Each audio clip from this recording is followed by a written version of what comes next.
Ate Mila, good evening po. Sabi po,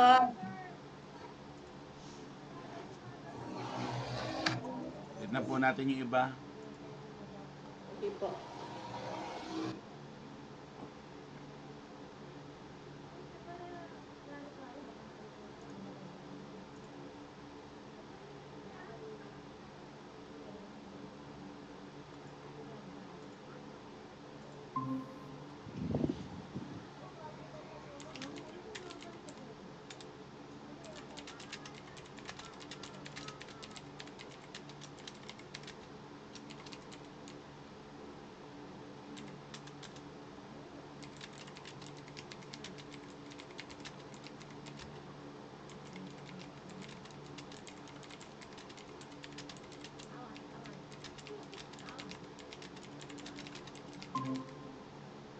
Hello, Rika, good evening.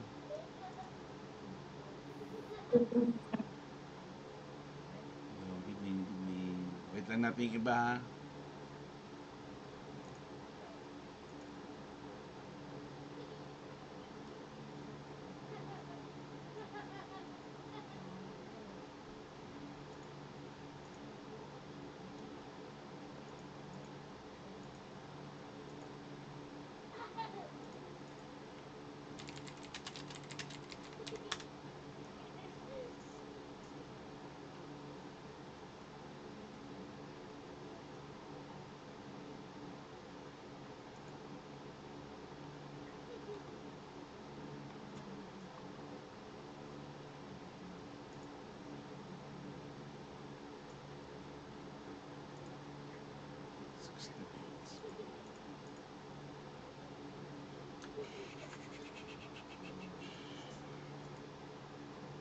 Saan na iba?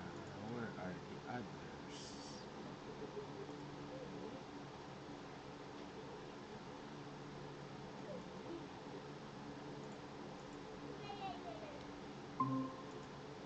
Okay, June, good evening po.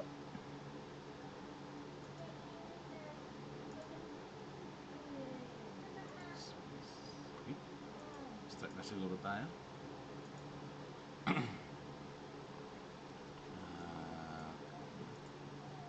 Sige, let's start na po.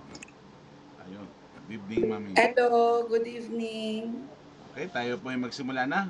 Before we start, let us open ourselves in prayer. In the name of the Father, of the Son, of the Holy Spirit, Lord Jesus, thank you for this wonderful day. Thank you for the strength, the protection, the guidance, the Ten. blessing. Panginoon Jesus, protektahan niyo po Ano? kami, Panginoon. Isa, yun Gabayan niyo lang po binigay kami. ko. And Lord Jesus, be with us throughout the Kanino pala night. yung binigay? And Nandyan bless us atakas. each and every one, Nandyan Panginoon sa Jesus. loob. Lord Hindi na ko, Jesus, hindi ko. kami bigyan niyo po ng kalakasan, ng gagayan sa inyo, away from distraction, away from fears and doubt, and that your glory and your presence may manifest in each and every one of us. We love you, Lord. In Jesus' name we pray. Amen. Alright, so again, magandang gabi po sa atin lahat and welcome to Light of the Mountain Church of the Nazarene. This Friday night, November 22, 2024 prayer meeting. So again, magandang gabi po sa bawat isa sa atin at good evening po sa inyong lahat. Tayo po ay bago po tayo magsimula sa ating maliit na mensahe, ay meron po ba kayong praise report or praise item na gusto i-share or ipagbibigay pa sa salamat sa ating Panginoon? Siguro, again, mauna na siguro muna ulit ako. Ako'y nagpapasalamat na nakita ni Taripe nung naglinis siya kanina sa church na may nagtangkang pasukin ang ating simbahan. So, nagpapasalamat ako, nakita niya. Although late na namin nalaman, hapon na, nung yung nakauwi na siya, nagkaroon ng oportunidad na maayos. So, kanina po, pumunta sila Ma'am Jo, sila Kuya Toto, inayos po yung damage at nilagyan po na sinemento na po yung yung pintuan para maiwasang matuluyan na manakawan ng simbahan natin. So, temporary fix pa lang po 'yan, although almost permanent na 'yon, but uh, pangunang solusyon lang po 'yon para po maiwasan yung pagbalik kasi hindi natin alam kung baka biglang balikan mamayang gabi, and hopefully ay that wall that was created there will be a safety net na hindi mapasukan ng ating simbahan. And na-realize ko na marami palang nakawan sa Santa Elena. na nangyayari na dinadrugs pa yung iba para makatulog o para hindi maramdaman na ninanakawan na sila, or buti na lang nagpapasalamat tayo na yung nanakawan na isang pamilya sa loob ng Santa Elena na pinaamoy ng droga para makatulog ay walang nangyaring masama sa nila, nanakawan lang sila ng cellphone, ng gamit, ng ano, pero buti na lang sila ay ligtas. So, nagpapasalamat ako sa mabilis na aksyon ng ating mga kasamahan, lalo na sila Ma'am Jo na tumulong, sila Kuya Toto, lalo na po nilagyan ng ano. So nakita niyo naman po yung post, yung pictures. So sinarado na po natin yan para lang maiwasan, at susunod po natin yung mga windows kasi doon din daw pumapasok sa mga bintana. So next ano siguro lalagyan natin ng grills yung windows para hindi mapasok. So pag-pray nyo po ang ating simbahan na maiwasan yung mga ganong ano, kasi nalaman ko rin po na marami rin pala sa ating simbahan na nakawan. Ninakawan ng motor, yung pastor, ninakawan ng mixer, yung simbahan, ninakawan ng gitara, ng mga mics. And nakakalungkot kasi, diba simbahan yun, sanctuary ng Panginoon, pero ito talaga mga kampo ng kasamaan ay walang pakialam sa mga ito. So, pag-pray po natin ang ating mga simbahan, lalo na ilayo to sa mga ganong klaseng elemento. And ayun nga, tapos na po, pinapatuyo na lang, and hopefully that will withstand the onslaught of the evil one that wants to destroy, syempre, pag nakawa ng ating simbahan. So, pag-pray nyo po at sana po ay baka sa Sabado or within next week, palagyan po natin ng grills yung mga windows, tapos lagyan na rin natin ng mas matibay na tawag dito, door, yung bakal na na pintuan sa likod ng mga tahanan ng simbahan para lang maiwasan lalo yung mga ganyang nakawan, kasi rampant pala. At ako yung medyo nalulungkot dahil nag-message ako sa Facebook at Messenger, pero parang nabasa naman nila pero walang reply, walang action, walang any communication on the part of our homeowners association. So medyo malungkot. At ewan ko, tingnan natin anong gagawin ng ating senior pastor tungkol dito. So alam naman niya yung concern, and I hope gawa ng action ng ating senior pastor para maiwasan yung further damages na pwedeng mangyari sa ating simbahan. So again, pray support ko na iwasan po. Nagkaroon na tayo ng solusyon. First solution natin ay sinemento na po natin yung backdoor. So sa kabilang bahay, susunod na lang po kasi wala naman masyadong importanteng gamit doon. So kung nakawin niya, okay lang. Pero sa simbahan po natin, marami tayong mamahaling equipment para sa simbahan. So yun po yung mga natin. And again, let's pray for not just our church but all the churches, kasi marami pa pong yung mga galtong eksena nangyayari. And syempre, dyan din po sa Santa Elena na dyan nangyayari yung kabalustugan ng mga loko-lokong masasamang elemento na yan. Pag-pray natin at tayo ligtas, mga kasama natin, mga kaibigan natin, at mismong kayo po ay ligtas sa mga ganong pangyayari. So, yun po yung aking pasasalamat. Meron pa po bang pasasalamat yung iba na gustong i-share sa gabing ito?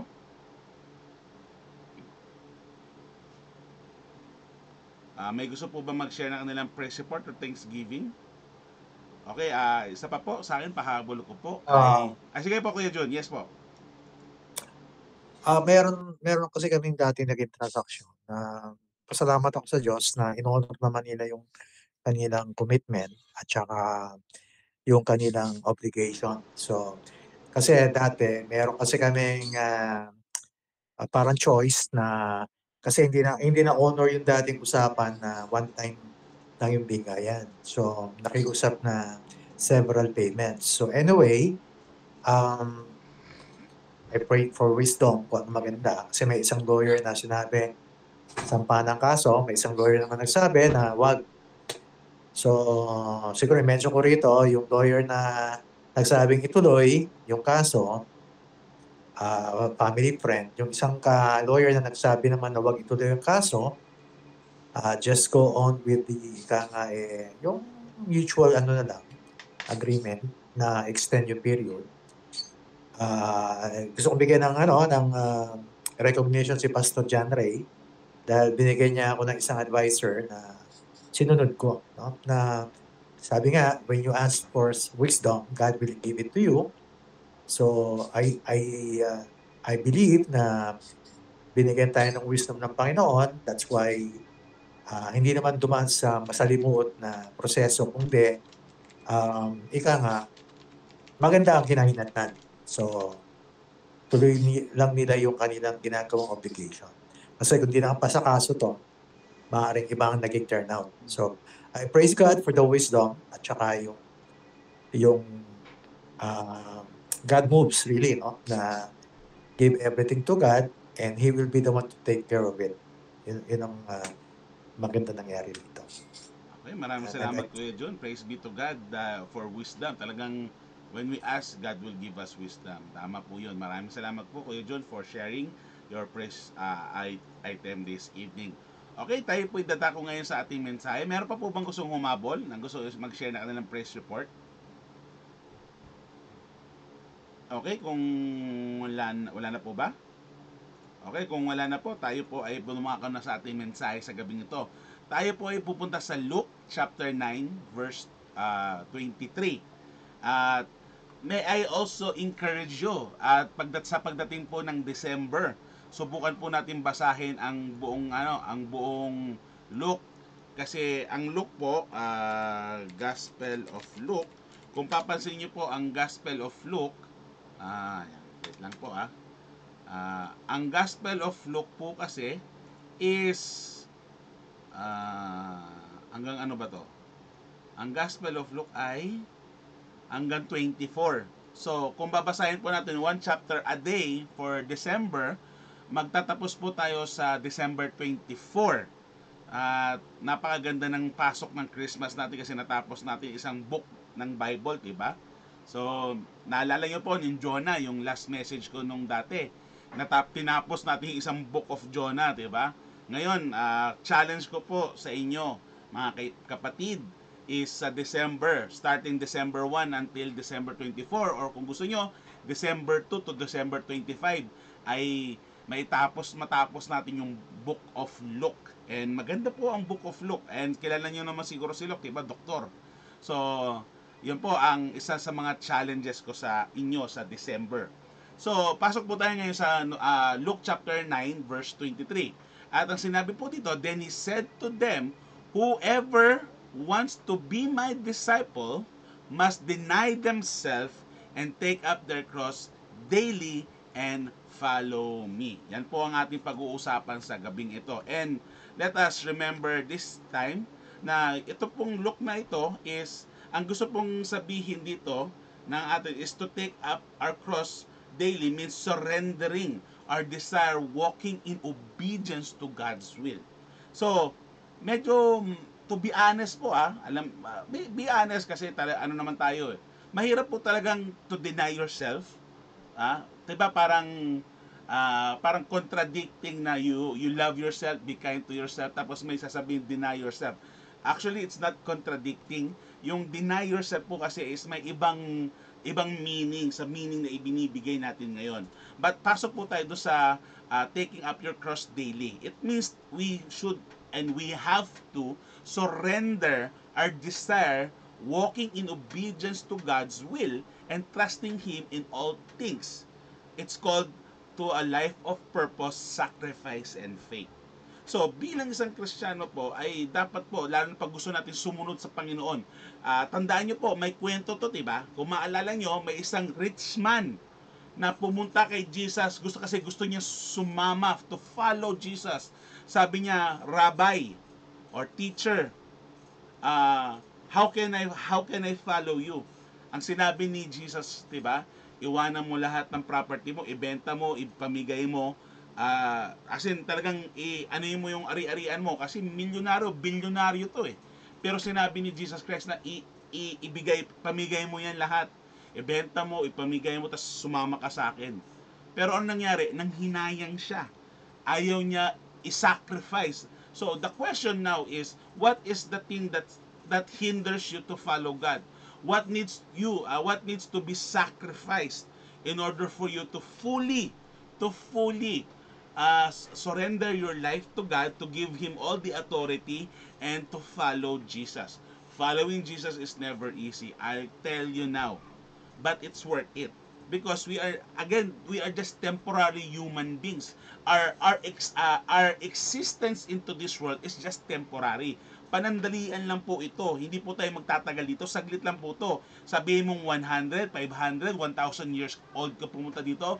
Like our forefathers, sila Abraham, 599, 999 years old sila bago sila namatay or whatever. Pero tandaan po natin, that is just temporary in the comparison sa eternity na may din natin puntahan. At dyan po papasok yung sermon ko sa Sunday.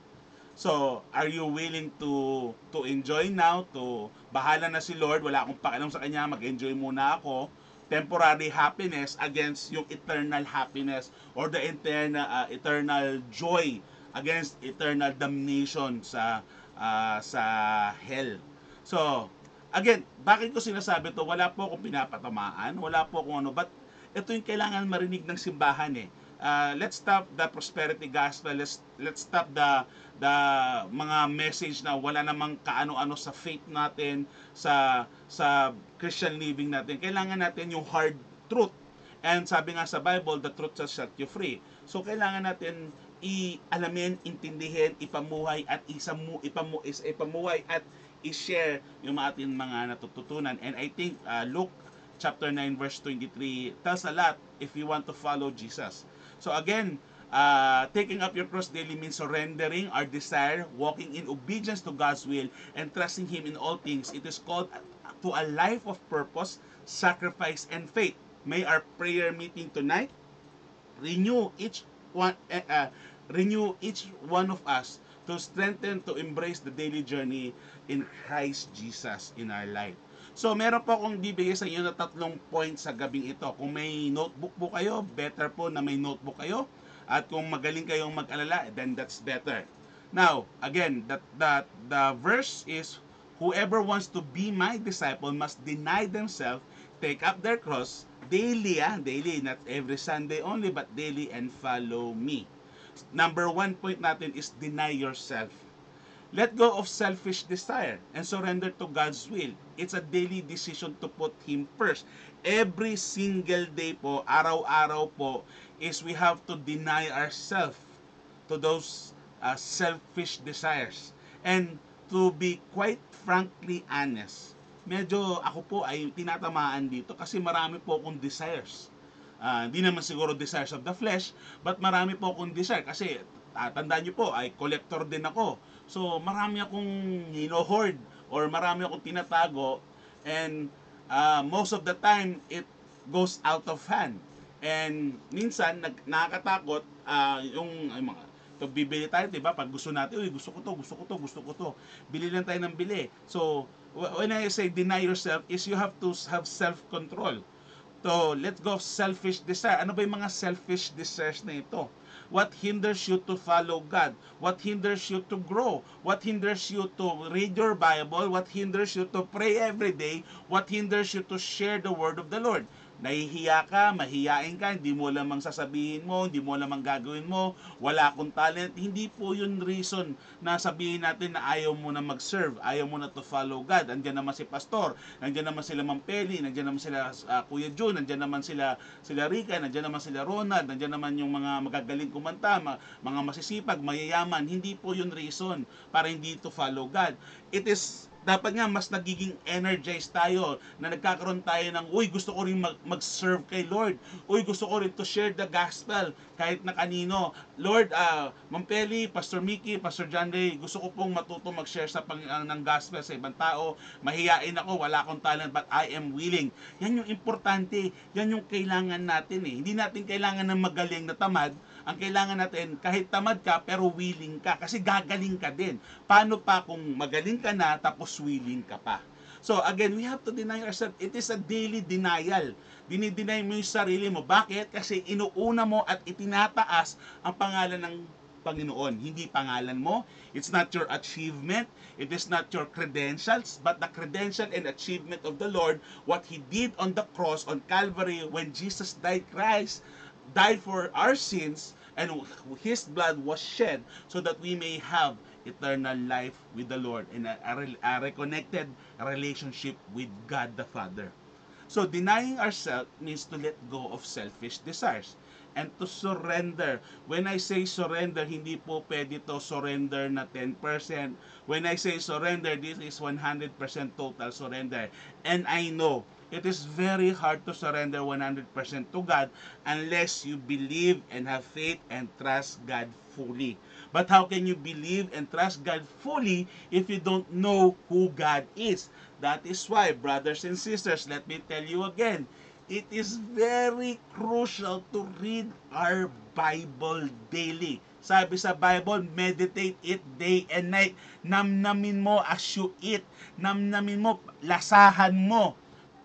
Diba? Yun yung sinasabi. When you read the Bible, when you read and pray every day, namnamin mo yung binabasa mo. Huwag kang magmadali. Kung di mo maintindihan, okay lang.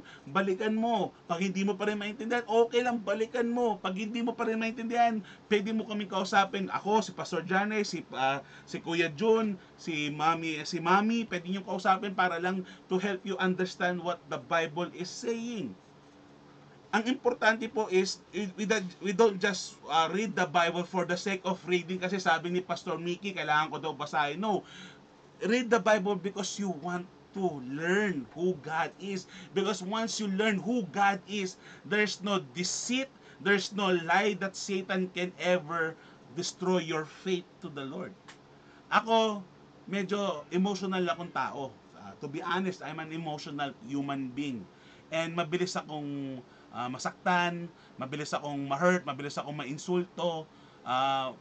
Pero mabilis akong ma-paranoid, to be honest. But I battle these things early in the morning, pag madaling araw, lalo pag inatake ako ng insomnia ko, inatake ako ng anxiety ko, tapos hindi na ako makatulog, nagbe-vertigo na ako, nagpapalpitate ako, etc. etc. Hindi ako mapakali, hindi ko alam ang gagawin ko, tapos aatakihin na lang ako, etc. etc.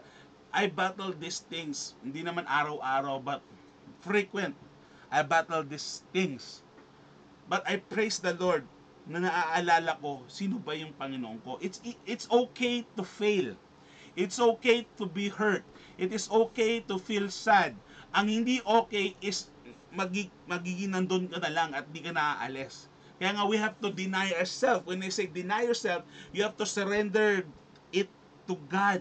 The good, the bad, the victory, the defeat, the best and the worst, give it all to the Lord. Because sabi ng Panginoon, take my yoke for it is easy and light. Lumapit ka sa akin and I will give you rest. Yan ang sinabi ng Panginoon. And it is a decision, a daily decision that we have to put God first. Kaya nga early in the morning, paggising mo, hindi TikTok, hindi Shopee, hindi Lazada, hindi Shein, hindi Facebook, hindi YouTube ang tinitingnan natin. Hindi man cellphone dapat ang tinitingnan natin, kundi pagkagising natin sa umaga, nagpapasalamat tayo sa Panginoon na, Lord, thank you. Sabi nga sa Bible, di ba, again, ano na to sa atin, gasgas na. Seek ye first the kingdom of God and all these things shall be added unto you. It is a daily commitment, a daily decision to put God first. Na itaas ang pangalan ng Panginoon at tayo ay bumaba. That His name may be lifted higher than any other name. And we have to deny ourselves. That's point number 1. Point number 2 is to take up your cross. Sabi, daily yan ha. Embrace the challenges. Embrace the sacrifice of living for Christ with faith and perseverance. Following God, again sinabi ko po, diba, to follow God is never easy. Kung mapapansin nyo, halos paulit-ulit na lang po ako ng sinasabi ko, iba-iba lang ang tema, iba-iba lang ang verses, iba-iba lang ang topic natin, but paulit-ulit ko lang sinasabi that to follow God, it really takes a commitment. It is a life journey. Ano siya, commitment talaga po siya. Kailangan you have to be committed in what you are doing, following Christ. If God says you have to live this, you live this. Ang problema kasi pag nagkakaroon tayo ng regrets, nagkakaroon tayo ng fear, ng doubt, paano pag when I follow God? Tapos paano ako? When I follow God, paano trabaho ko? Wala akong kita. Sino magpapakain sa asawa ko, sa pamilya ko? When I follow God, paano na yung trabaho ko? When I follow God, paano yung pag-aaral ko? When I follow God, paano naman yung career ko? When I follow God, paano naman yung life ko? Yan ang nagiging reason natin kaya nga nalilimit yung pagbibigay natin ng oras natin sa Panginoon. Again, bato-bato sa langit at tamaan, huwag magalit. I am here to tell you the truth. And yes, the truth hurts. And yes, it also hurt me. Because to be honest, I'm afraid. I'm afraid to follow God. Yes, pastor nyo na ako, but I am also afraid. Kasi katulad ngayon, what is my dilemma? Diba? Anong dilemma ko? Nagpapastor ako, nagtatrabaho ko, pero hindi ko na bibigyan ng importansya yung trabaho ko because ang passion ko sa pagpapastor ko. Ang problema sa pagpapastor ko, hindi ako legit pang pastor dahil nga sabi nila, hindi ako pwedeng tawagin pastor hanggat hindi pa ako graduate sa inaaral ko. Sabi naman ng iba, as long as ikaw ay nagpapastor na at may inaaral ka na, pastor na tawag sa'yo. And this verse vice versa. May maririnig ka rin doon na bakit nandito siya, tiba local license pa lang siya, bakit nandito siya, tiba pang district license lang to. And it hurts. Diba? It hurts. Tapos, hindi mo alam kung maglalam ka, hindi mo alam kung mag-EMDiv ka, hindi mo alam kung magda-direct studies ka because iba rin yung sinasabi. Tapos may sinasabi mag-CPA ka na lang kasi mas may pera doon, mas makakatulong ka sa ministry, kaysa pagpapastor mo, walang pera dyan, pag CPA ka na, magkakaroon ka ng pera, pwede ka na magpastor after nun, and maraming mga bits and bits na sinasabi that clouded your judgment, clouded your mind. Ano na mangyayari sa'yo? You will stop. Mababurn out ka. And many times, eto po, life story ko to many times it happens. I break down.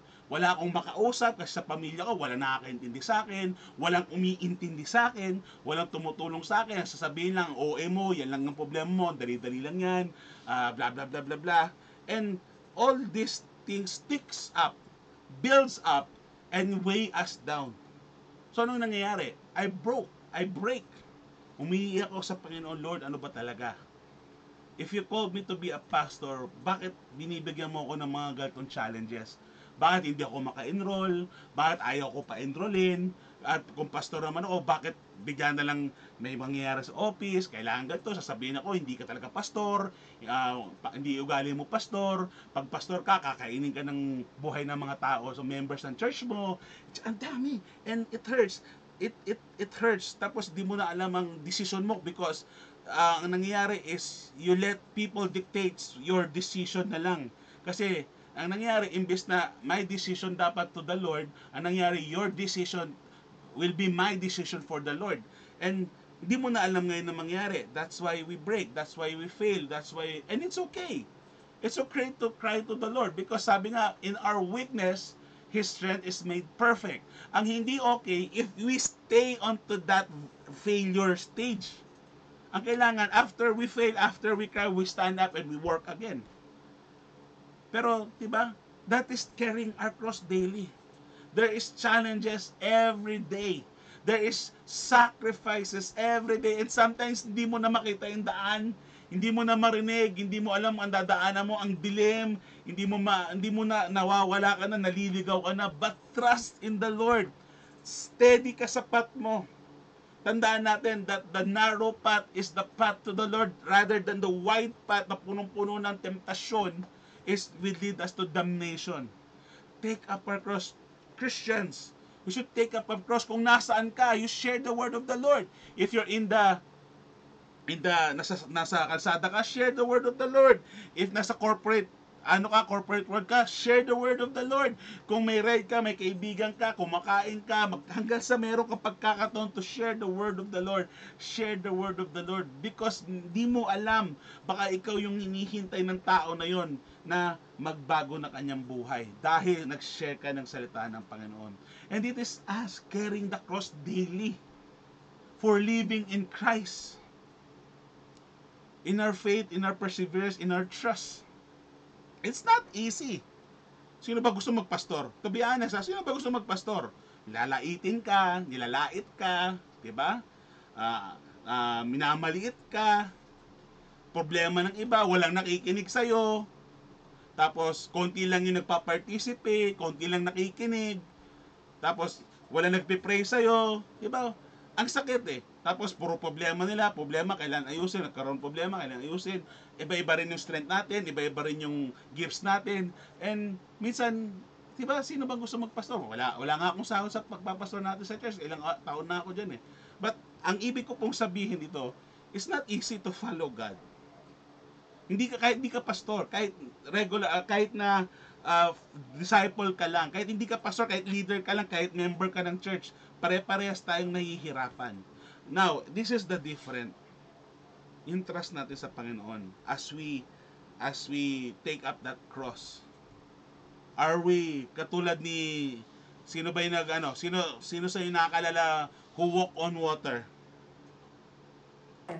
Peter. So, okay, si Peter, may gising pa. Si Peter walk on water. Nung si Peter nakafocus sa Panginoon, ano nangyari sa kanya? He was walking on water. Ganon din sa ating faith, ganon din sa ating work, ganon din sa ating ministry. Kung tayo ay nakatingin sa Panginoon at sa Panginoon lang tayo nakatingin at di natin pinapakinggan yung iba, hindi natin tinitingnan yung iba para tayo mainggit, magkaroon ng jealousy, magkaroon ng hatred, magkaroon ng envy. Kasi dyan tayo nawawala na out of focus kasi nainggit ka doon sa katabi mo. Narinig mo na galit to. Tapos, ayaw ko na mag-church kasi hindi maganda sa church na yan. Nakatingin ka sa tao, mawawala ka nung mangyari. When we lost our focus to the Lord, lulubog tayo. And most of us, 90% of the time, ganun tayo eh. Mabilis tayong malas focus. Pero buti na lang there's grace na pwede tayong bumalik sa focus natin sa Panginoon. So taking up your cross daily is a challenge. It takes sacrifices. But again, in the end, it will always be worth it. That's number 2. Number 3, follow Jesus. Walk in His footsteps. Alam mo WWJD, what would Jesus do, diba? Trusting Him as the ultimate guide for your life. And, to be honest, kung binasa niyo yung Bible, lahat to ng pagsubok ng Panginoon, ng tao ay nasubukan ng Panginoon. Namatayan siya ng kaibigan, namatayan siya ng best friend, nagutom siya, na-persecute siya, na-problema siya, binigyan siya ng problema, etc. Hindi wala siyang tulog, overwork siya, walang nakikinig sa kanya, diba? Nagalit pa nga siya sa mga disciples siya kasi siya habang nagpipray, yung mga disciples siya tulog. Diba? Tapos, naranasan niya na rin ma-betrayed, naranasan niya na nag-doubt yung mga tao sa kanya, diba? Tapos nasabi, sino ba tong tao na to na pati mga weather nakikinig sa kanya? Diba, they doubted Jesus na, sino tong taong to? Ano to? Sino siya? Diba? Diba? So, when we follow Jesus, remember in His footstep, naranasan lahat ni Jesus Christ yung nararanasan natin. Siguro, hindi niya naman naranasan siguro, yes, hindi niya naranasan yung technology, pero, diba, common sense, diba? So, this verse is a powerful reminder that discipleship requires commitment, humility, and unwavering faith. Because without faith, brothers and sisters, magkakaletse-letse buhay natin. Sorry to tell you, without faith, magkakaletse-letse buhay natin. It requires commitment, humility, and unwavering faith. Now, para maalala nyo yung topic natin, meron po ako sa inyong acronym, which is the word cross. Okay, 3 points po tayo dyan, diba? First point is deny yourself. Second point, take up your cross. Third point, follow Jesus. Now, I'll give you parang moral lesson ng Luke chapter 9 verse 23. So, the word cross. So, again, true disciples requires daily self-denial, embracing the sacrifice of faith, and wholeheartedly follow Jesus. It's a journey of surrender, perseverance, and trust in God's will. Now, I'll give you a word cross. C-R-O-S-S. C-R-O-S-S. Kung may notebook kayo, ito po, kunin nyo rin po to. Letter C is about commitment. Be devoted to following Christ daily. Ulitin ko po, commitment. Letter C, commitment. Be devoted to following Christ daily. We are Christians not just on a Sunday. We are Christian Monday to Sunday, 24/7. Okay? So, dapat yung commitment mo bilang disipulo ng ating Panginoon, hindi po na nababago pag wala ka na sa simbahan. Dapat kung sino ka sa church, yung ka rin sa bahay. Kung sino ka sa church, yung ka rin dapat sa work mo. Kung sino ka sa church, yung din ka sa community mo. Hindi ka pwede magkaroon ng double cara or split personality na ang bait-bait mo sa church tapos balahubog, palahabog, hambog ka sa labas pero sa simbahan mabait ka. Pero sa labas, hambog ka, mayabang ka, mabilis uminit ulo mo, basta ganoon, 'di ba? Hindi mali, may mali doon. Letter R is responsibility. Carry your cross, accepting the challenges of faith. It is a responsibility. And it is also a responsibility to help others na naburburden na. Kaya nga, I really thank you. I really thank people in our church who's pag ako ay down na, nagme-message sa akin, may binibigay sa akin. It really helps na, may tao pala nagpe-pray sa akin, may tao pala nag-aalala sa akin, may tao palang nakikinig sa akin. So it really helps. So we are here for each other. We are not here for ourselves, but we are here for one another. Kaya nga ang prayer meeting po, dapat po tayo sa prayer meeting, madami tayo kasi nga itong prayer meeting do is we pray for each other, for one another, and for our church. Diba? So it is a responsibility to carry the cross, the burden, accepting the challenges of faith, as well as to help others in need, lalo pag kailangan nila. Letter O is obedience. Naalala nyo na po to. Partial obedience is still disobedience. And disobedience is obedience to Satan. If you're not obeying the Lord, therefore you're obeying yung kalaban. Di ba? Common sense. Kung you obey God, you obey God. If you don't obey God, who are you obeying? Diba? Hindi naman pwedeng wala. So kung against hindi ka nag-obey sa Panginoon, syempre nag-obey ka sa kalaban ng Panginoon. Simple as that. Now, obedience is submit to God's will over your own desires. Masakit to kasi syempre lalo pag mga bata-bata pa, may sarili kang may sarili kang gustong life, may sarili kang gustong gawin, may sarili kang plano sa buhay mo. But we have to submit and to deny ourselves and to follow the desires of God and not our own desire. Because sabi ni Pastor Sam Tamayo, di ba? Passion and purpose. Pag inuna mo yung purpose mo, ibibigay ni Lord yung passion mo. Kasi pag inuna mo yung passion mo, wala kang purpose, useless yung buhay mo. So unahin mo muna yung purpose mo para ibigay sa'yo ni Lord yung passion mo. Parang ganon. Mas maganda yung sinabi niya, nakalimutan ko na yung word for word. Next is the letter S, the first S. Sacrifice. Sa pagiging Kristiyano, kasama lagi ang sacrifice. Hindi po mawawala yan. So, kasama na talaga yan. And when you read the Bible, even Jesus has lot of sacrifices. To the part na sarili niyang buhay ay sinacrifice niya para sa atin. Let go of worldly priorities to pursue God's purpose. Again, if something is limiting and hindering you to follow God, mag-isip-isip ka. Bakit? Importante ba yan? Unahin natin si Lord. Kasi, be honest, kapatid, wala naman kami tawag dito, paano ko sabihin to na hindi masyadong pangit pakinggan. Wala naman magagawa kung ayaw pumunta ng church eh. Wala kayong magagawa kung ayaw pumasok sa ministry. Wala kami magagawa kung ayaw yung mag-participate, diba? Wala kami magagawa eh. Kasi kami hindi na pwede mamilit. Pwede kami mag-encourage. Except for mga tao na nasa mentoring natin, meron kami konting authority. Kasi mentor kami. So, binigyan nyo kami ng authority sa pag-lead sa inyo. So, pwede kami konting mamilit. Pero for most of the part, di kami pwede mamilit eh. Nasa sa inyo yan. But, because I love you so much. Diba? Hindi ko naman kayo blood related, pero mahal ko kayo eh. At hindi ko kayang sikmurahin na kayo walang ginagawa at yung life nyo bilang isang Kristiyano is nandyan lang, nakaupo lang. Kaya nga I always encourage every one of us to participate. Because bilang pastor nyo is meron akong responsibility sa inyo bilang pastor nyo na mag-grow kayo sa spiritual life nyo. Because mahal ko kayo, gusto ko kayong bigyan ng opportunity. Pero syempre, hindi naman namin kayo mapilit.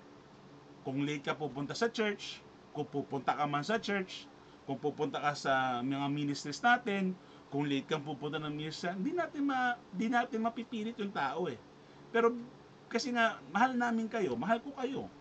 So, minsan, I encourage, sometimes, sina-challenge ko, pero, makikita nyo naman ngayon kung sino yung nandito eh. Sino yung wala dito. Bakit wala? Makatulog, tinatamad, nakalimutan, malabo naman makalimutan. Pero, di ba? Pero, as your pastor, I love you eh. That's why I need, kaya nga galito na ako mag-preach eh. Because, hindi ko kayang sikmurahin na pupunta kayo ng impyerno.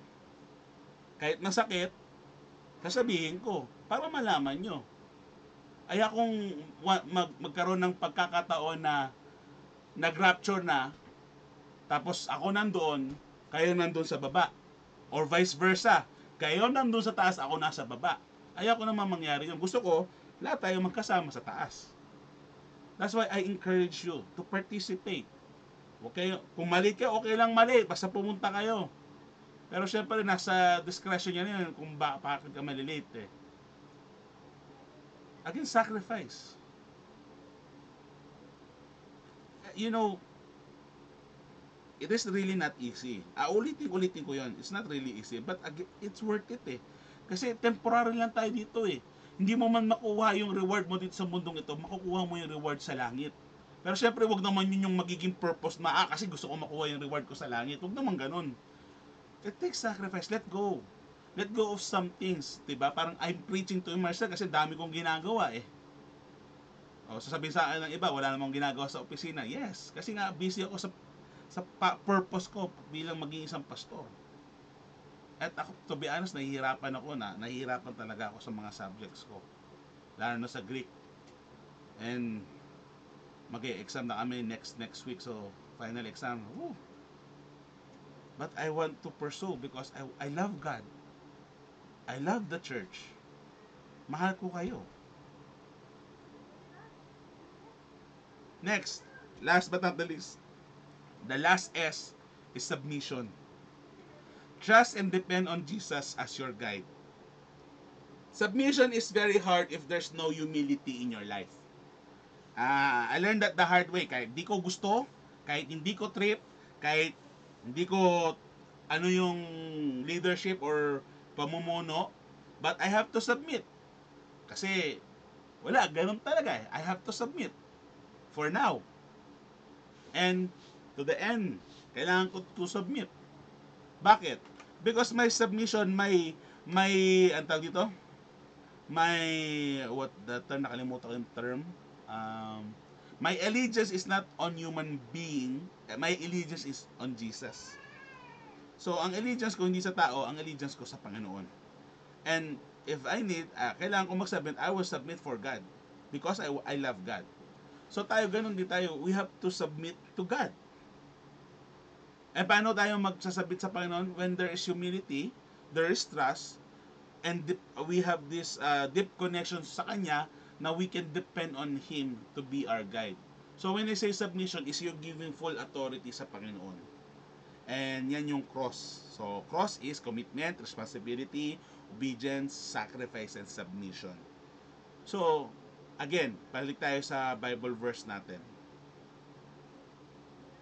He said to them, whoever wants to be my disciple must deny themselves and take up their cross daily and follow me. This is an invitation. Whoever, kahit sino pwede, lalaki, babae, bata, matanda, matalino, hindi matalino, maganda, hindi maganda, matangkad, hindi matangkad, magaling o hindi magaling, pwede lahat, para sa lahat. This is an invitation for us. Sabi, kung sino ang may gusto. Again, di tayo pwede mamilit. Kung sino ang may gusto daw na maging disipulo niya, must deny themselves. Hindi sabihin na huwag ka maging mabait sa sarili mo, don't be kind to yourself. Hindi ganon.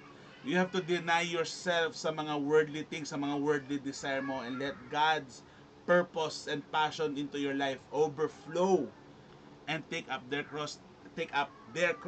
Cross natin, yung cross natin, pwede rin tayong tumulong sa cross ng iba. Pero isipin po natin muna, kaya mo ba? Kasi kung ikaw, baka bigay ka ng bigay, baka ma-burnout ka. Baka mag-roll back ka, diba? Pero the meaning is, na be ready for those hard times. Because following Jesus has many hard times. But again, it will always be worth it. At dyan po nagtatapos ang ating mensahe sa gabing ito. Ako po ay nagagalak dahil nagkaroon po tayo ng pagkakataong ito, and it is really about denying ourselves and following Jesus and giving Him the full authority in our lives. I know it's hard because it is really hard. But take note, nandiyan si Jesus to guide us, to give us strength, to empower us with His Holy Spirit so that we can fight the good fight of faith, we can run the race, and we may be able to be holy in the name of Christ by the power of the Holy Spirit. So, magandang gabi po sa inyo. Ako po si Pastor Michael Diba from Light of the Mountain, at dyan po nagtatapos ang ating mensahe sa gabing ito. Tayo po ngayon nagdadako sa mga prayer requests. So, kung may prayer request po kayo, pa-chat na lang po ako ng prayer request nyo. Mayroon pa po tayong 15 minutes for prayer time. So, medyo madami-dami pa po to. So, please, message your prayer request po sa mga panahong ito.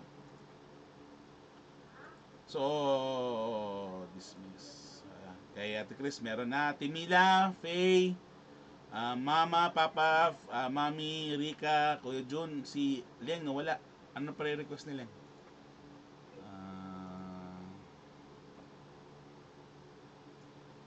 Wala naman si Paulo. Si Ronald, wala. Okay, Christy, Ate Mila, dami naman tong Christy na to. Okay, Ate Mila, okay na. Faye, Mama, Papa, Mami, kay Kuya Jun, and Rika, ano prayer request nyo? Ato kay Rika, nandyan na. Ako prayer request ko. Kay Faye, anong prayer request ni Faye? Oh, wala. Prayer request.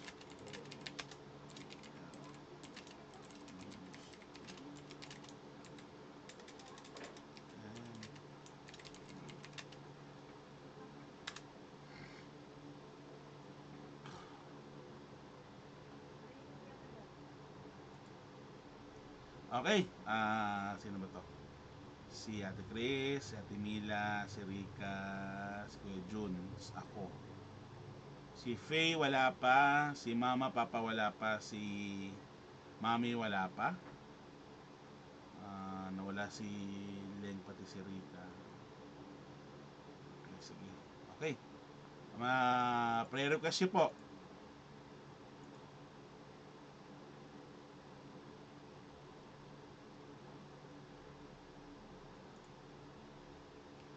Sige po, pa-message po ako ng mga prayer request nyo. Para, yun, Faye, Wisdom, Priest, sige. Okay, si Mama, Papa, si Mami na lang. Okay, tayo po yung manalangin habang hinihintay natin yung prayer request po ng iba. So, ganito po gagawin natin, katulad po ng dati, mag-pray po tayo isa-isa. So, paki-unmute nyo po mga sarili nyo. So, paano to? Nawala yung dalawa. Wait lang po, message ko po yung nawala.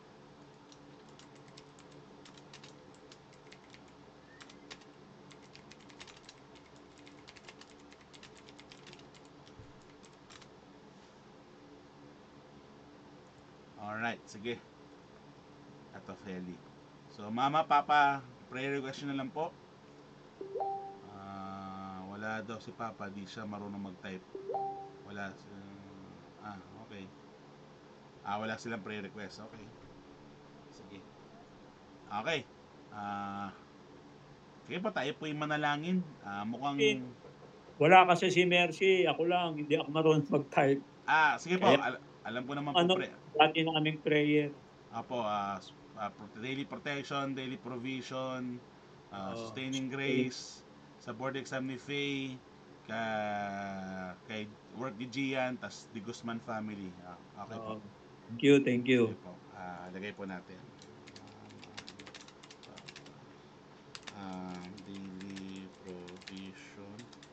Daily provision, protection, and guidance.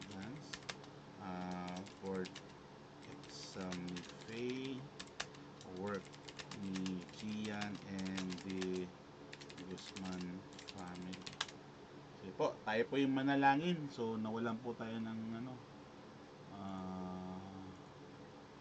gato na lang po sa mga titira. So, Kuya si Ate Chris. Ate Chris, pag-pray mo sila Mama, Papa. Pag-pray nyo po si Mami. Mami, pag-pray nyo po si Kuya John. Kuya John, pag-pray nyo si Faye. Faye, pag-pray nyo si Ate Mila. Ate Mila, pag-pray nyo po ako. Then ako po yung magpipray kay Rika at kay Ate Chris na prayer request. Sige po. Tapos i-close ko po. So, Ate Chris, kay Papa, Mami, Kuya John, Faye, Ate Mila, ako.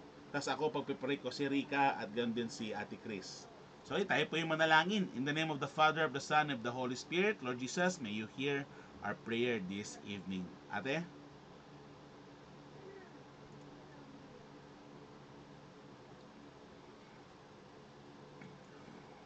Ate Chris? Natinik si ate. Okay, ako na lang magpe-prayer sa kanila. Wait. Panginoon, dinadalangin ko po, Panginoon, ang family ni Faye, family ng De Guzman, at saka family ng Galapon. I-bless mo sila, Panginoon. Alam mo, Lord, kung ano po ang mga desire ng puso nila na i-lift up sa iyo. Kaya, Lord, dinadalangin namin na please hear their prayers. Kung ano man po, Panginoon, yun, tulungan mo po sila, Panginoon. Lalo na po sa work ni Gian, na sana magiging okay ito, Lord, at saka makayanan ni Gian lahat na walang sagabal at saka wala siyang problema. Sa trabaho din ng De Guzman family, i-bless mo rin sila, Panginoon, sa kanilang work at saka sa kanilang mga ginagawa, lalo na po sa waiting nila sa insurance para sa kanilang kotse. Tulungan mo po sila, Lord, na maayos na ito as soon as possible. Tulungan mo sila, give him ways na sana maiprotektahan nila at makuha nila ang kanilang right para doon sa insurance. Dinadalangin ko rin ang mga Galapon family na tulungan mo rin sila, Panginoon, sa kanilang daily provision, guidance din sa kanila. Kaya Lord, thank you po talaga for everything po. In Jesus' name we pray. Amen, amen, and amen. Amen. Kay papray nyo po si Mami. Hindi ko kasi nakita din yung prayer ni...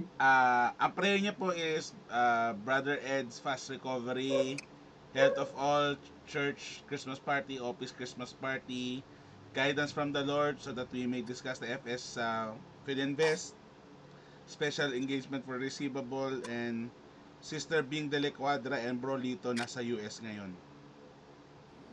Sige, hindi ko sige, Sige po, ako paano na po? maalala ko. Okay, let's pray. Ama naming Diyos, dakilan, makapangyarihan sa lahat. Once again, Lord, thank you once again for this evening. Thank you once again, Lord, for the privilege to hear Thy word. Thank you po, Panginoon, sa pagkakataong ito na ang aming mga prayer request. Lord, I'm praying for the prayer request of Sister. Uli mo po silang i-bless ang kanyang pamilya, ang kanilang work, Panginoon, pagpalain mo. And pinagpe-pray din namin ang kapatid namin si Ed Kabusaw. I-bless mo po siya, Lord. Pagalingin mo po siya sa kanyang karamdaman. We're praying na sana as soon as possible, Lord, maging okay na siya. Alam po namin, walang imposible sa iyo, Panginoon, na sa mga lahat po ng karamdaman may sakit. Actually, binayad mo na to sa Calvary 2,000 years ago. Lord, by your stripes, we are healed. Pangako mo yan. At may bless sa Sister Family, ang kanilang family business, LTD Company si Face, ang kanilang mga kailangan, Panginoon, na mga deadlines, sana po ma-meet po nila yon. At dalangin ko din, Panginoon, sa kanyang buong pamilya, ang patuloy na gabay, patnubay, pag-iingat, protection sa kanila.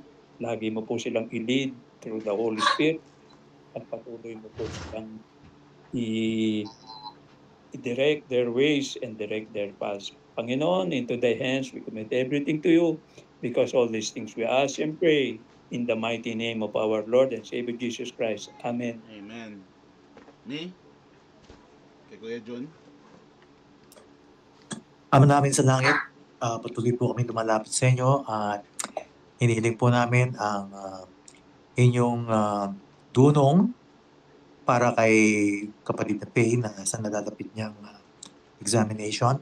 We pray, Lord, for wisdom and comfort at lalo na po ang tamang pagpapahinga upang ang kanyang mind ay maayos po ang pag-iisip niya, lalo na po sa examination days.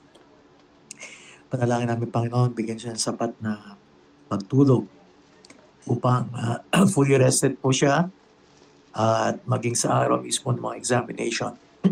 She will be relaxed and at ease habang kinukuha niya po ang examination niya.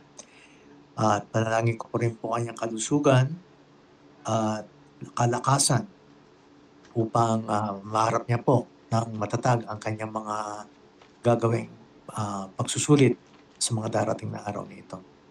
Ito ang samad dalangin namin sa pangalan ni Jesus. Amen. Thank you, Kuya Jun. Mami, pag-pray mo si Kuya Jun. Okay. Lord, we lift up to you the family of Brother June. Nicholas, i-bless mo sila, Panginoon, lalo na po ang kalusugan na kanilang pamilya. I-bless mo rin ang mga problem na encounter nila, sa mga dealing nila, sa mga kaibigan nila. Lord, i-bless mo ito, Panginoon. Tulungan mo sila na ma-resolve ang mga issues, Panginoon, with your help, with your guidance. Give them wisdom, Lord, na sana maiayos nila at matulungan mo sila, Panginoon, how to solve them. I-bless mo rin ang anak nilang si Patrick na may problema sa health, na sana, Panginoon, magiging fully okay na siya, Lord. At saka, Panginoon, i-bless mo po bawat isa sa amin. Huwag mo po kaming pababayaan, Lord God, sa lahat-lahat. We offer everything to you because we know that you are in control of everything. Kaya, Lord, thank you po talaga so much for everything. In Jesus' name we pray. Amen and amen. Faye, pag-pray mo si Ate Mila.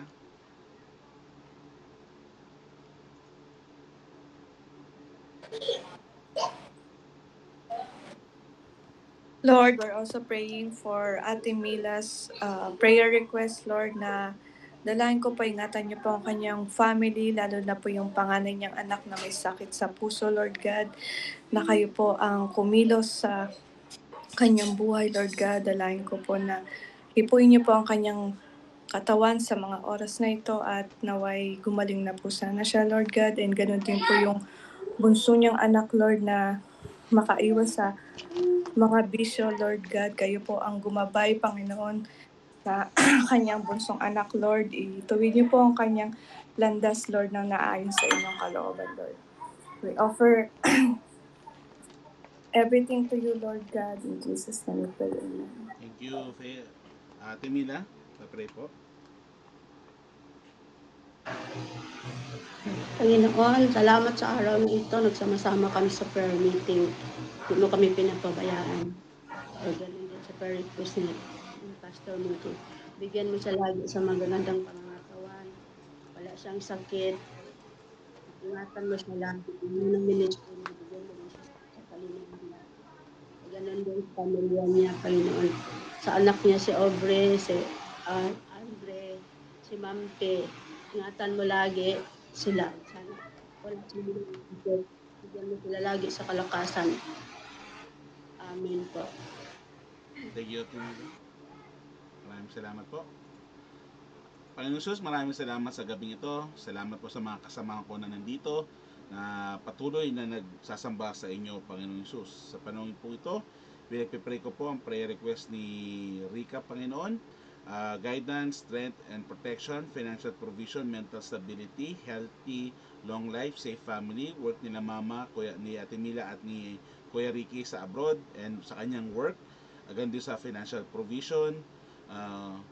Lord, gabayan niyo po ang si Rica, ganoon din ang kanyang mga kasama, si Laleng, si Ryan, si Ryle, at ganun din ang kanyang mga ministry, at ganun din sa kanyang mga ginagawa, Panginoong Hesus. Gabayan niyo po at huwag niyo silang papabayaan, Panginoong Hesus. Tulungan niyo rin po, Panginoon, ang aming mga kasamahan na wala dito. Lord, di ko alam po anong reason ba't wala sila. But Lord, we pray that you may give them blessings and protection. We also pray for Kuya Ed for fast recovery, Panginoong Hesus. Si Patrick, sa nangyaring accident sa kanya na x-ray niya is wala naman po, Lord. So fast healing at recovery din, Panginoong Hesus. Sa may mga sakit, Panginoong Hesus, na nararamdaman, we pray for protection, guidance, and healing. Agan din po protection sa aming simbahan na may nagtangkang pagnakawan nito, Panginoong Hesus. Tulungan niyo po na ilayo itong sanctuary niyo, itong simbahan nyo sa masasamang elemento, at gabayan nyo rin po ang bawat isa sa amin. Tulungan nyo po ang bawat isa sa mga pagsubok na tinatahak namin. Bigyan nyo po kami ng kalakasan na nanggagaling sa inyo, Panginoong Hesus. We also pray for Ate Chris prayer request, long life, financial daily provision, wisdom and strength sa work, prayer for more clients, nasa niya pastor, makahanap ng new audit, admin, and bookkeeping staff. Lord, gabayan nyo po ang bawat isa at huwag nyo kami papabayaan, Panginoong Hesus. Binibigay po namin lahat ng papuri at pagsamba sa ngalan nyo. Lord, we need you. We love you, and we want to be with you, Lord. We want to be in your presence, Lord. Gabayan niyo po ang bawat isa sa amin, Lord. Ibinibigay po namin lahat ng papuri at pagsamba sa ngalan nyo. Lord, hindi namin kakayanin ito. We need you, Lord. Maraming salamat sa protection, sa guidance. We love you, Lord. In Jesus' name we pray. Amen and amen. Ay, natapos na.